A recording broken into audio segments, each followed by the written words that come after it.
Hi everyone, for this week we'll be talking about the Akan world.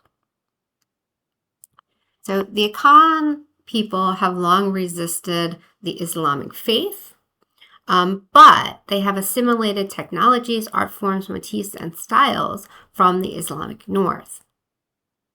European influence also has been absorbed thoroughly and Akanicized, meaning like they made it into their own thing. Direct contact with Europeans, their artifacts, and their institutions began for the Fante and the Lagoons people on the Atlantic coast in the 1470s when Portuguese ships first reached the shores. Most Akan people live in Ghana today, and the term Akan is like one of these umbrella terms again. So we have a number of ethnic groups that fall into this term Akan. In the 12th and the 13th centuries, the Akans came to power in West Africa, and the most dominant Akan group were the Ashanti. In the next slide,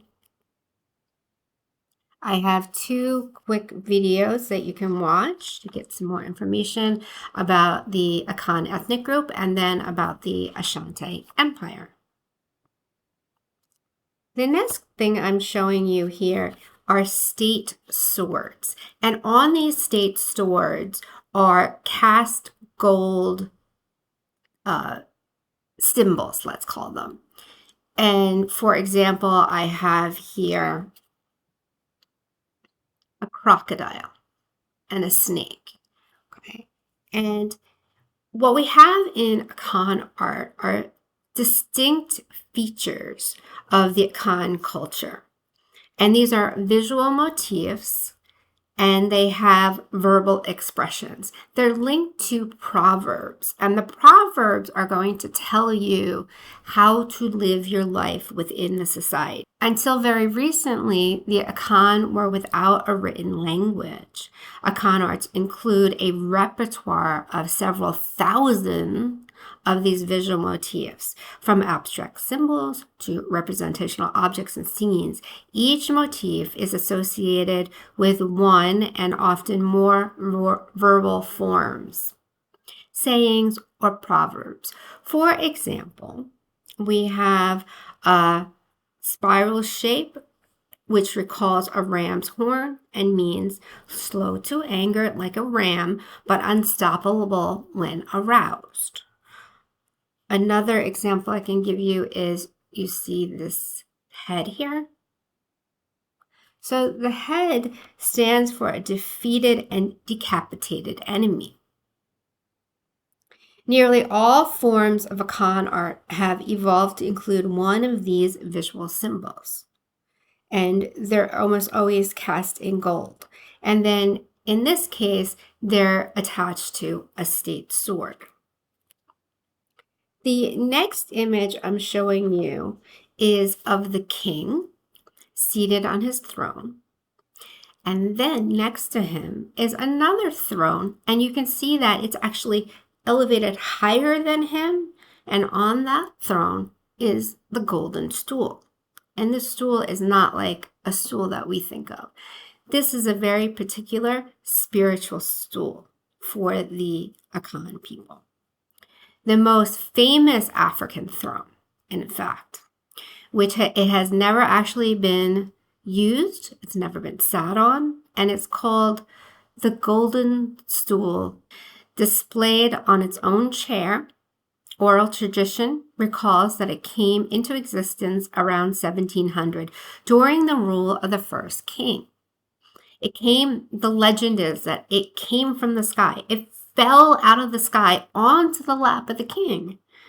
And it is said to contain the essence and history of the Shanti nation. So this is, again, really something that's very, very important to them. The golden stool is considered spiritually powerful and even alive. And I know it's really hard to see in this image, but here it's tipped on its side so that no one can sit on it.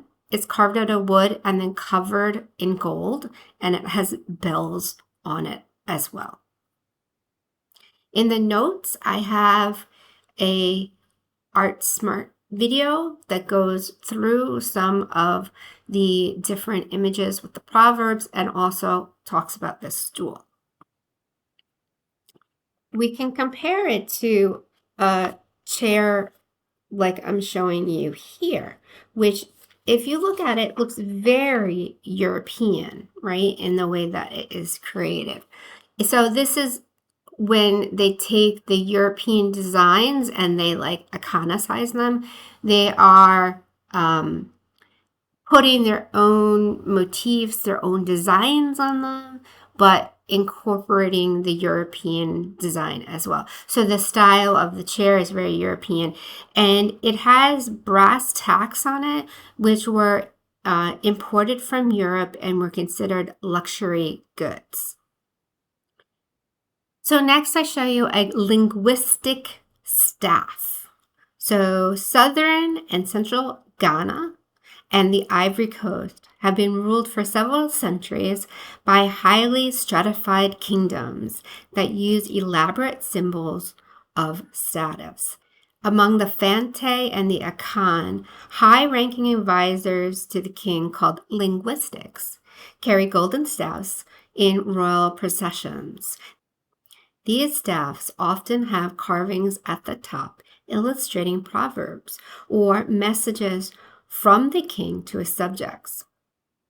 At the top of this staff, a mouse attempts to enter a pouch on a cat's back, illustrating the proverb, "It is only a foolish mouse that tries to get into the cat's bag." In other words, it is an unwise person who dares to meddle in the king's business.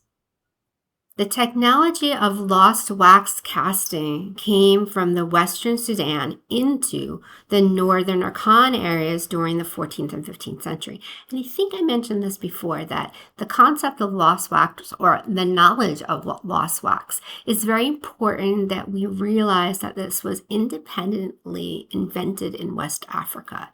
We also have it independently invented in ancient Greece and in Asia. Okay, so we did not have a Greek colony. We did not have Europeans teach the West African people how to do this. They figured this out by themselves. Very important. For the Akan, gold had inherent powers of mystery. It was feared and magical. It was believed to grow and move in the earth. And if you can think about like how a line of gold you find in the earth and then you dig it out, you can understand why they might think that it's alive and moving. So gold was extremely important in the economy and the political life of the Akan kingdoms of southern Ghana and the Ivory Coast until the mid-19th century. Gold dust was a primary form of currency in the region. In order to measure precise amounts of gold, an elaborate system of weights, usually made by cast brass, developed by the 17th century. Gold weights took many forms: simple geometric shapes, animals such as leopards or birds, objects such as chairs or swords, and human figures. The figures, animals, and objects were often associated with proverbs. For example, the bird with head turned backward represents the proverb, "One must turn to the past to move forward." Gold weights fell out of use in Ghana around 1900 when the British forbid using gold for currency in what was then the Gold Coast colony. And so this leopard on your right is made out of brass and was used as a gold weight. I'm going to stop it here and I'll pick up my next video and we will look at textiles.